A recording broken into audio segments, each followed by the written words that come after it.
ব্রিটিশরা চলে যাওয়ার প্রায় ৮ দশক চলে গেল। উপমহাদেশে ভারত পাকিস্তানের দ্বন্দ্ব মিটল না। এই দ্বন্দ্বের অন্যতম প্রধান কেন্দ্রবিন্দু হচ্ছে কাশ্মীর। তবে কাশ্মীরের একটি বড় অংশ কিন্তু চীনের নিয়ন্ত্রণেও আছে। ভারতে ৫০০রও বেশি রাজ্য ছিল যেগুলো ব্রিটিশরা দখল করেনি। এর শাসকরা অধীনতামূলক মিত্রতা নামে একটি নীতি মেনে চলতেন। এই রাজ্যগুলোর একটি ছিল কাশ্মীর। ভারত ও পাকিস্তান স্বাধীন হলে সেই রাজ্যগুলোর কি হবে তা নিয়ে ওঠে প্রশ্ন। ব্রিটিশ সরকার জানায় রাজ্যগুলো ভারত বা পাকিস্তানে যেতে পারবে, চাইলে স্বাধীনও হতে পারবে। মুসলমান অধ্যুষিত কাশ্মীরের মহারাজা তখন ছিলেন হরি সিং। ঔপনিবেশিক শাসনে রাজ্য রক্ষায় শক্তিশালী সেনাবাহিনীর দরকার পড়ত না, কারণ নিরাপত্তার নিশ্চয়তা দিত স্বয়ং ব্রিটিশ সরকার। ভারত ভাগের পর পাল্টে যায় পরিস্থিতি। হরি সিং কি করবেন এই নিয়ে ছিলেন দোটানায়। যেহেতু তিনি কোনো সিদ্ধান্ত জানাচ্ছিলেন না, কার্যত তিনি স্বাধীন রাজায় পরিণত হয়েছিলেন। মহারাজা চেয়েছিলেন দুই দেশের সঙ্গে স্থিতাবস্থা বজায় রাখার চুক্তি করবেন। এর মধ্যে পাল্টে যায় সবকিছু। অক্টোবরে পাকিস্তান ও আফগানিস্তানের সীমান্ত এলাকাগুলোর উপজাতি গোষ্ঠীর যোদ্ধারা অভিযান শুরু করে কাশ্মীর উপত্যকায়। ট্রাকে করে এসে তারা আগাতে থাকে কৌশলগতভাবে। গুরুত্বপূর্ণ শহর ছিল এই বারামুল্লার দিকে। পরে গোটা শহরেই চলে ধ্বংসযজ্ঞ করা হয়। পুরুষদের, মেয়েদের ধরে নিয়ে যাওয়া হয়। তারা আর কখনো ফেরেনি। মহারাজা হরি সিং তখন রাজধানী শ্রীনগরের একটি রাজপ্রাসাদে উৎসবে। এমন আক্রমণ হতে পারে তেমন কোনো ধারণাই ছিল না। প্রাসাদ সেদিন অন্ধকার হয়ে গিয়েছিল, কারণ আক্রমণকারীরা ৩০ থেকে ৩৫ মাইল দূরে থাকা বিদ্যুৎ কেন্দ্র দখল করে নিয়েছিল। বিপদ বুঝে হরি সিং ফোন করলেন দিল্লিতে। বললেন ভারতীয় ইউনিয়নে থাকবেন তিনি, সামরিক সহযোগিতা চাইলেন তিনি। সই হলো চুক্তি।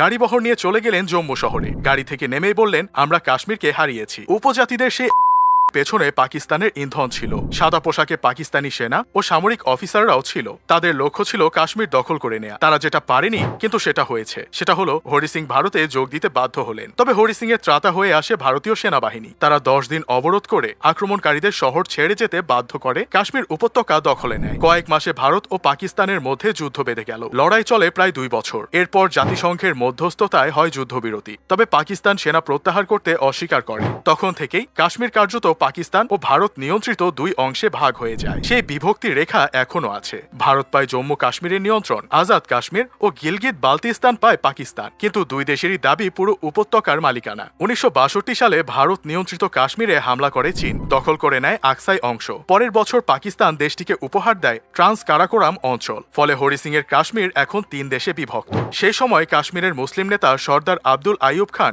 অগাস্ট মাসেই হরি সিং এর বিরুদ্ধে বিদ্রোহ ঘোষণা করেছিলেন। তিনিও বলেন উপজাতি অভিযান আসলে তার পরিকল্পনাও নস্যাৎ করে দিয়েছিল। এই যোদ্ধারা ছিল বিশৃঙ্খল, তাদের ওপর কারো নিয়ন্ত্রণ ছিল না। তারা লুটপাট শুরু করে। যখন ২ হাত ভরে যায় তখন তারা ফিরে যায়। হরি সিং এর ছেলে করণ সিং বলেছেন উপজাতীয়রা লুটপাট না করলে পাকিস্তান সমর্থিত বাহিনী বারামুল্লায় পৌঁছে যেত। তখন কাশ্মীরের ইতিহাস বদলে যেতে পারত। ভারত কিন্তু কাশ্মীরিদের মন জয় করতে পারেনি। সহিংস ও রক্তাক্ত বিদ্রোহী বিচ্ছিন্নতাবাদী তৎপরতা চলছে আজও।